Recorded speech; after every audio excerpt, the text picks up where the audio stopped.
Guys सबसे पहले ये वीडियो देखो फिर इसका फनी कमेंट पढ़ेंगे। Let's go.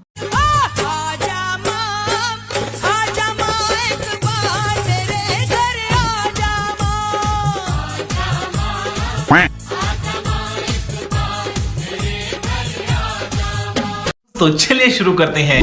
महिषासुर न आ जाए नंगे। अच्छा। माँ भी भाग जाएगी तेरा नंगा मुजरा देख के। चाचा कपड़े तो पहन लो, इतना नंगा तो पुजारी भी नहीं होता। सही पकड़े हैं। हटना मत जब तक माता तुम्हारी छाती में त्रिशूल नहीं मारती। ये भगवान क्या जुल्म है। माँ तुम नहीं आ सकती तो कम से कम अपने शेर को ही भेज दो। गया।